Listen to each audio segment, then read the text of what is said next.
है यह कृपालु नारा, बस एक तू हमारा।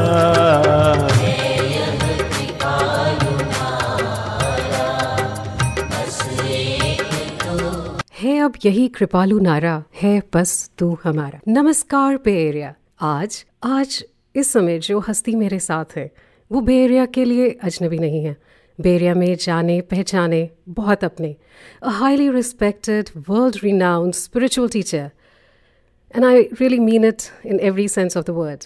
IIT दिल्ली से BTech, IIM कैल से MBA, जिन्होंने अपना सारा जीवन उस परम पिता की सेवा में सौंप दिया। He has helped millions and millions with their spiritual quest. पांचवें जगत गुरु श्री कृपालु जी महाराज के सीनियर डिसाइपल। हमारी बहुत बहुत खुशकिस्मती है कि आज वो हमारे साथ हैं, Swami Mukundananda ji. Ladies and gentleman, please welcome Swami Mukundananda ji. Swami ji, a very warm welcome. Thank you. Namaste, Seema ji. And my best wishes to all your listeners in the area. We're really, really fortunate, Swami ji, कि आज आप हमारे साथ हैं और आपने ये वक्त निकाला है हमारे साथ बात करने के लिए।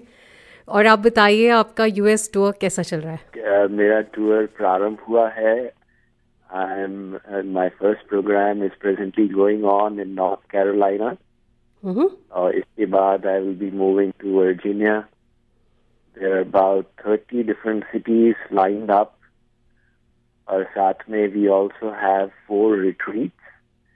West Coast में every year we have a retreat in Fresno for the people in North California and South California. And like in the previous years, इस साल भी हमारा Memorial Day weekend का program होगा Fresno में। और उससे पहले 2 weeks I will be in Bay Area. 1 week at the Sunnyvale Hindu Temple and 1 week at the Fremont Temple.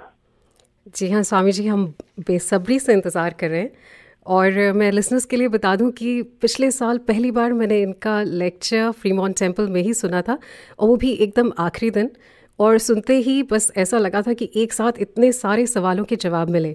It was like something like clicking of a jigsaw puzzle. और उसके बाद से जब जब सुना, हर बार यही ख्याल आया कि पहले क्यों नहीं मिले, क्यों नहीं हम सुन पाए। सो साथियों, अगर आप अभी तक नहीं सुन पाए हैं या अनजान हैं स्वामी मुकुंदनंद जी से, this is your chance. A 2 week lecture program in Sunnyvale Hindu temple और उसके बाद फ्रीमॉन्ट हिंदू टेम्पल में। तो स्वामी जी, आगाज़ में आपकी बहुत ही जो इम्प्रेसिव एजुकेशनल बैकग्राउंड है वहाँ से करना चाहूँगी।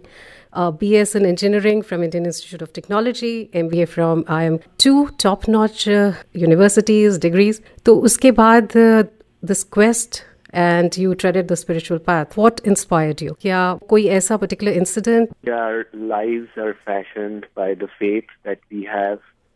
जिसकी श्रद्धा जिस चीज में बन जाती है, जिसको वो मूल्यवान समझता है, तो उसके जीवन की दिशा उस तरफ घूम जाती है।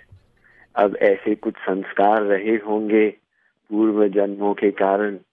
तो जब मैं इंजीनियरिंग कर रहा था और we were exposed to scientific education, even at that time I was not very impressed, because मेरे मन में ये सवाल रहता था कि we are studying the laws of nature, but what about the law maker who has made all these laws? That question is not addressed by science. तो उसके बाद फिर जब MBA की पढ़ाई प्रारंभ की, तो we were exposed to a whole lot of humanities subjects, and the questions that were important to me: who am I? Why have I come in this world? How has this world come about? What is my goal in life? तो इन प्रश्नों का उत्तर MBA की पढ़ाई में नहीं मिल रहा था। उस समय एक सत्संग मिला और सत्संग के माध्यम से भगवत गीता पढ़ी, श्रीमद् भागवत का अध्ययन करने का अवसर मिला, और ये समझ में आ गया कि मैं भगवान का अंश हूँ और उनसे प्रेम करना, उनकी सेवा करना, यही मेरे जीवन का लक्ष्य है। तो साधना में लग गया पढ़ाई के साथ साथ। वो साधना के परिणाम स्वरूप मन भगवान में आसक्त हो गया।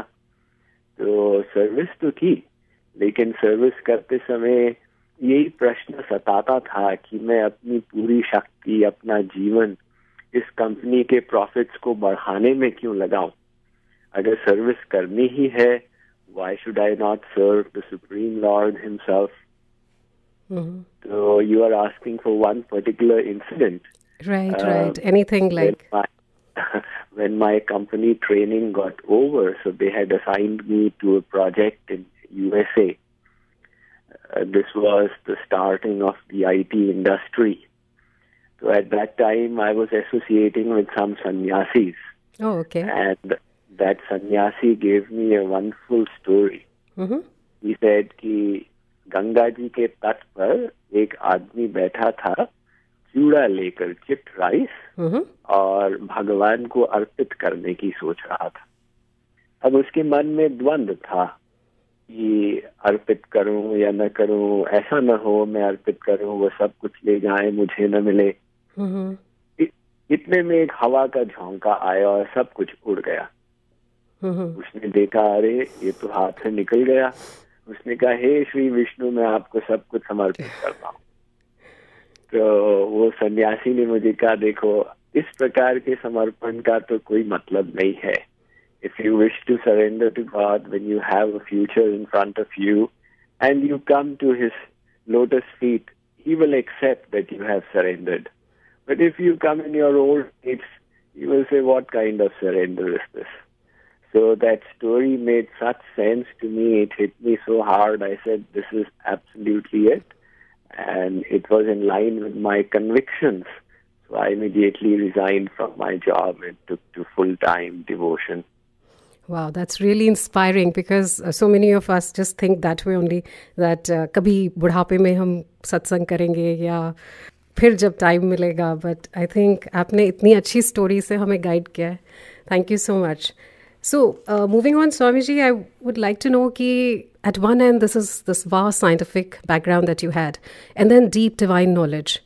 While you were treading this path, do you were there any moments when you suddenly thought that the laws of science that made more sense from a spiritual perspective, or just the other way around, that, these laws just don't make any sense? Well, Seema, science teaches us that this world was created by a big bang. That means there was concentrated mass that exploded, and having expanded it, cooled down, and the world came into being. In other words, the world was created from a bang. Mm-hmm. However, this is not very commonsensical, because a bang leads to chaos. It doesn't lead to the wonderful order that we see in this creation. So, studying science helps us understand how amazingly intricate and planned this creation is. Like, for example, we have an atom with protons and neutrons in the nucleus and electrons orbiting around it. Now, 99.99% of the atom is empty space. And 1 is to 2000 is the ratio of the electrons to the mass in the nucleus. That's because the proton is so heavy. Now, although the proton is 2000 times heavier than the electron, the interesting thing is that the charge on the electron and the proton is exactly the same. The electron is negative, proton is positive, but numerically the charge is absolutely equal. Now, if there was a difference of even the slightest fraction, mm-hmm. all of matter would have got charged.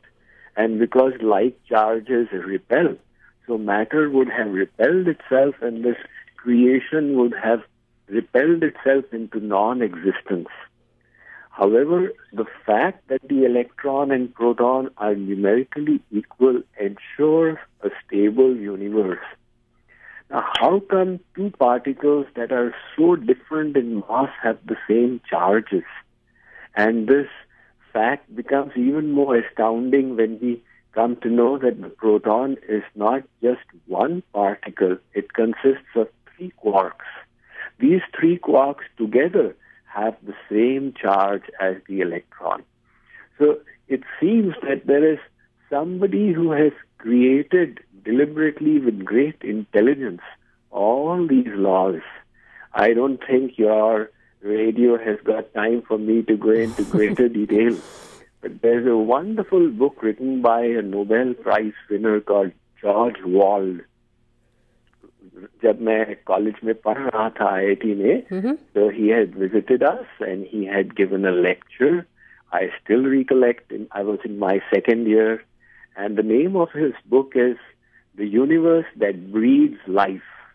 He says, it seems as if from the beginning this universe was created in such a manner, its physical properties were so arranged that life could exist.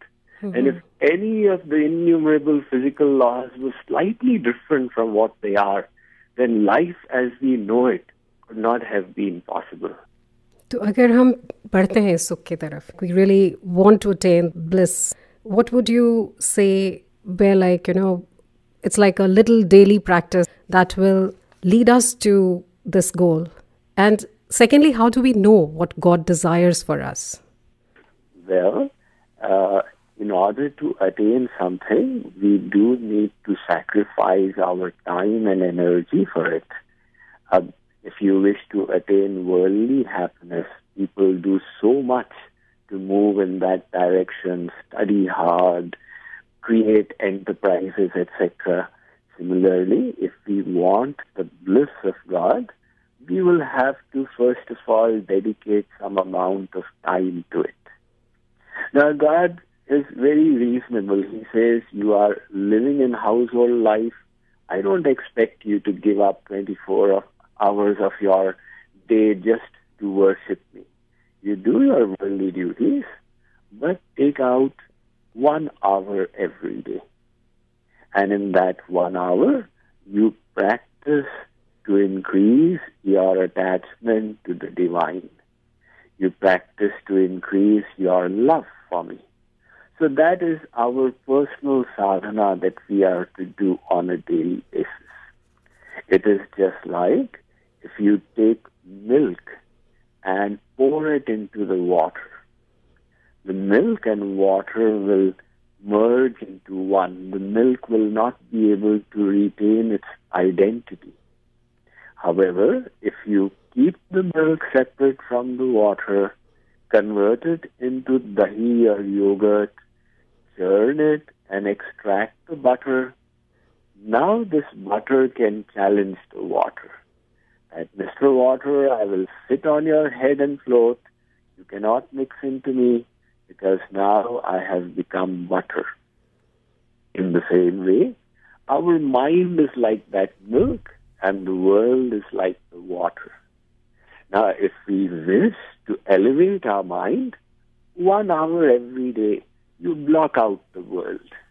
You get into your sadhana room, your puja room, where the mobile and SMSs, etc. cannot disturb you. And in this isolated environment, you establish your mind in God. So once we do that for 1 hour, then we will find that throughout the day, while we are doing our worldly duties, we will be able to retain that spiritual consciousness. And when we continue doing this over a period of time, we find ourselves progressing very rapidly. In a matter of a few months to a year, we find the direction of our